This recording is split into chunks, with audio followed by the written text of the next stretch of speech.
Kinumpirma naman ng OCTA Research Group na tumataas na naman ang mga kaso ng COVID-19 lalo na sa Metro Manila. Nito lang daw nagaraang linggo halos 3% ang itinaas ng positivity rate. Ito yung bilang ng mga nagpopositibo sa swab test. Noong May 6, 22.7% lang yan. Pero nito lang Sabado, May 13, pumalo na po yan sa 25.4%. Pag-usapan natin yan kasama si Professor Guido David ng OCTA Research. Magandang tanghali po sa inyo, Prof. Salamat po sa oras. Yes, magandang tanghali, Cheryl, and sa mga viewers and listeners natin sa One Balita. Prof, puro numero po yung binanggit natin kanina, pero ano ba ang implikasyon nitong pinakahuling pagdami nga po ng nagpositibo sa COVID-19 test? Ang implication, Cheryl, ay tumataas yung infections natin. And yung positivity rate is just one measure. And may mga nagsasabi kasi na hindi accurate yung gamitin yung positivity rate. Pero we see na accurate nga siya kasi tumaas nga yung cases kasi hindi lang yung positivity rate tumaas pero yung cases on the ground nakikita rin yan ng ating local governments, ng ating schools, ng ating offices, government offices, ng hospitals, and they've made their responses dito sa pagtaas ng infections. Ngayon, of course, ang magandang balita is hindi masyadong tumatas yung hospital utilization. It's at around 30% sa Metro Manila from about 26% last week. Tumaas siya, pero hindi pa na siya umabot sa critical levels. Pero tumatas yung hawaan, dumadaming hawaan. Ang ibig sabihin nito, yun nga, medyo maraming nakakuha ng COVID ngayon. And although mild lang naman siya, let's remind our viewers and listeners na it's still disruptive sa ating economy kasi kunyari may government office ka and then mahawaan yung mga employees mo or hospital, mahawaan yung mga staff mo, they have to miss some time kasi they have to isolate kasi ayaw naman natin pumapasok sila at makahawa sila. And that will disrupt the flow of the operations and the services. So at the minimum, may disruption. Pero for some people, pwedeng maging severe din to. Although konti lang naging severe, meron pa rin nagiging severe.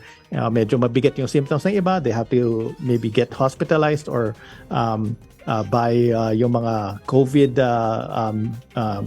medication. It will still cost money. So Cheryl, yung bottom line, pag tumatas yung cases and yung infections, ang pinakamadali na ay let's just observe the health protocols para hindi tayo mahawaan.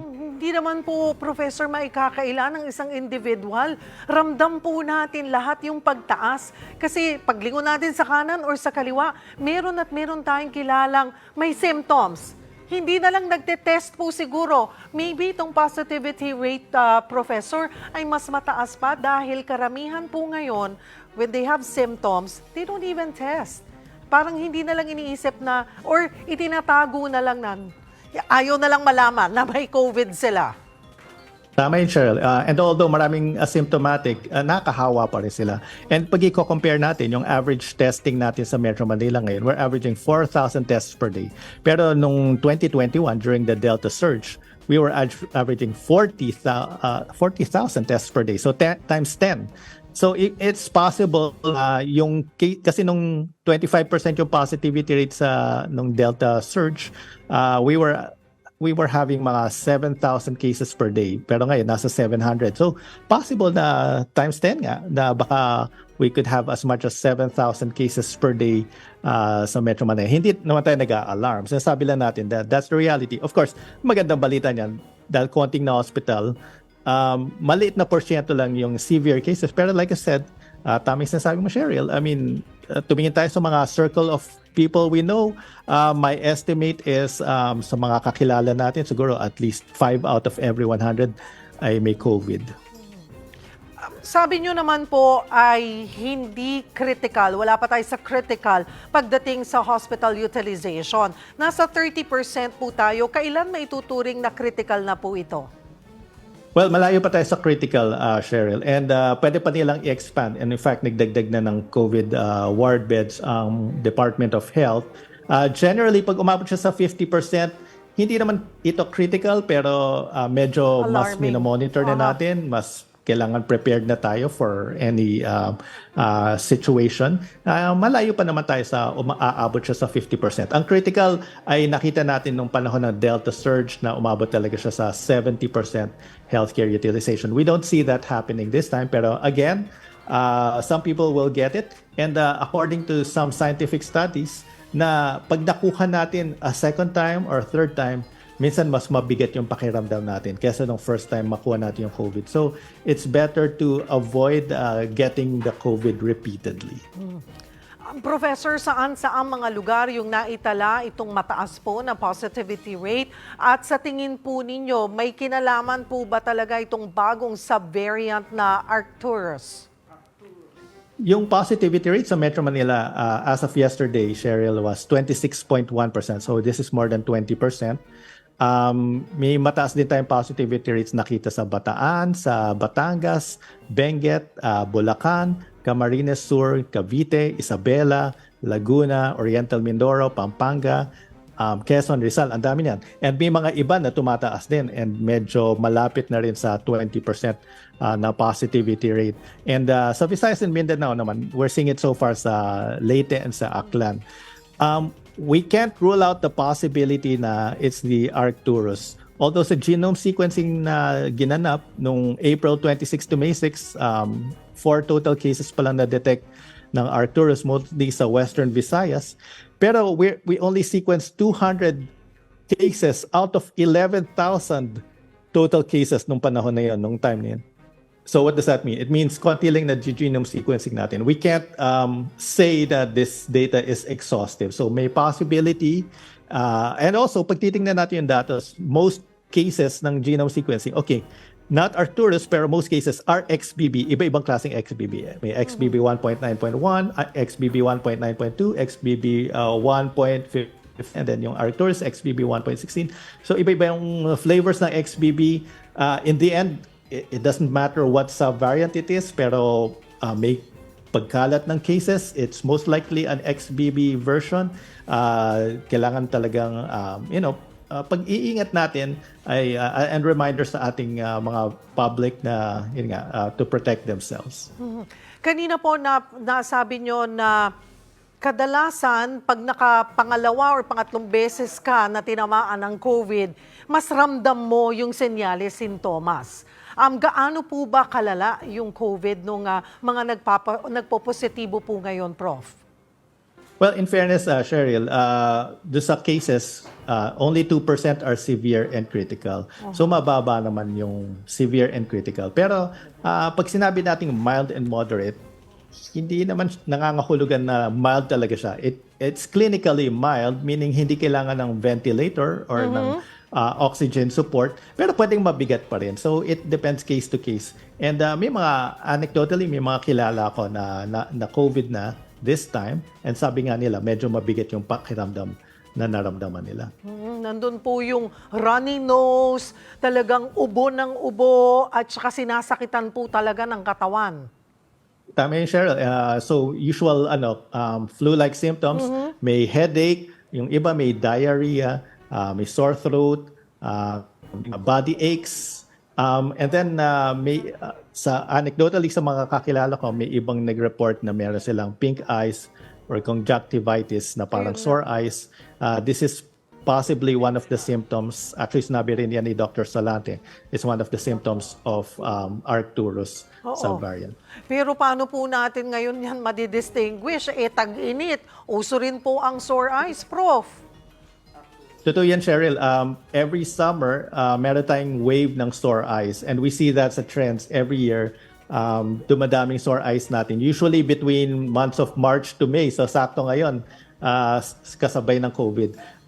Generally, I would say siguro kung may symptoms sila, in addition to sore eyes. Kunyari may flu-like symptoms, may fever, may sore throat, may cough. Maybe it's better magpa-test sila even with an antigen testing. Kung sore eyes lang, sore eyes itself, bacterial siya. So iba siya. Pero mukhang similar lang siya. Pero kung sore eyes lang, maybe it's not. Pero kung kaya nila magpa-test, it's better din magpa-test para alam nila kung COVID or hindi. Professor, nakikita nyo pa po bang tataas pa yung positivity rate po sa bansa? Right now, Cheryl, may chance na tumaas pa siya ng konti. We're hoping na we're almost at the peak at magsisimula lang bumaba yung positivity rate and yung cases, at least sa Metro Manila, by next week. Baka sa ibang provinces na medyo na-late yung pagtaas, baka pataas pa rin siya next week. Pero at least sa Metro Manila, we're hoping na pababa na siya. So we don't expect cases to go that much higher than 2,000. Baka ito na yung pinakamatas na makikita natin, 2,000 cases per day and around 26% positivity rate sa Metro Manila. Pero pwede pa siyang tumaas ng bahagya. But we don't expect it to increase that much more. Siguro po, payo na lamang at paalala po muli sa publiko, Professor. Yes, Cheryl. And ayon sa datos namin, sa survey na kinonduct namin noong March, sa urgent personal concerns, only 5% of the public consider COVID still as a concern or as an urgent concern. 5%. So, ibig sabihin, 1 out of 20. So, konti na lang. So, karami ng ng public, kaya pag lalabas tayo, parang marami nang hindi nagfa-face mask because they don't consider a concern anymore. Parang naka-move on na sila, may pandemic fatigue, tingin nila tapos na, especially with the WHO pronouncement, marami naniwala na tapos na. Pero andyan pa rin yung virus. And para sa akin, we continue the public service kasi although sinasabi natin, konti lang naman yung mild and asymptomatic, I'm happy to say na yung mom ko, hindi pa siya nag-COVID kasi sinusunod niya yung sariling advice, yung advice ko mismo. And ayoko naman na sa mom ko lang ako nagbibigay ng advice para hindi siya ma-COVID kasi matanda na siya, senior na siya. Pero gusto ko sana ma-share din natin yan sa lahat ng mga kababayan natin na pag may waves, we do what we can to protect ourselves. Libre naman share yung pag-iingat. Andiyan yung face mask, social distancing, avoiding crowded places, hand sanitizing. And kung luma na yung vaccine sa atin, we could consider, pwede tayo magpa-booster kung advice yan ng ating physician. Yan lang. And then, let's all stay safe, everyone. Kasi, itong COVID, pag paulit-ulit nating nakukuha, hindi rin siya maganda sa katawan. There are some studies that seem to support that. Hindi pa natin alam yan masyado, hindi pa klaro. So, we'll find out more. But maybe in the next years or so pa natin malalaman talaga yung extent nitong COVID na ito. I was gonna ask that, ihahabol ko po sana, Professor, na kasi ngayon, kampante na po tayo, kampante na, kahit magka-COVID, it's something that you can handle. Kaya wala lang sa kanila, and hindi na nga po nagte-test, parang in denial na. Pero yung paulit-ulit ka, hindi lang ka naka-isang beses, naka-2, naka-3, 4 na beses na tinamaan ng COVID. Sabi nyo nga po, wala pa namang talagang final na studies on this. But what do we know so far na posibleng iwanan po na marka sa ating kalusugan itong COVID pag paulit-ulit or nakailang beses ka nang tinamaan ito? So far, share ito, preliminary data ito. Pero pag paulit-ulit nating nakukuha, firstly, yung data, sinasabi, pag multiple times na nating nakuha siya, yung possibility of dying is twice as likely kaysa kung once lang natin nakuha.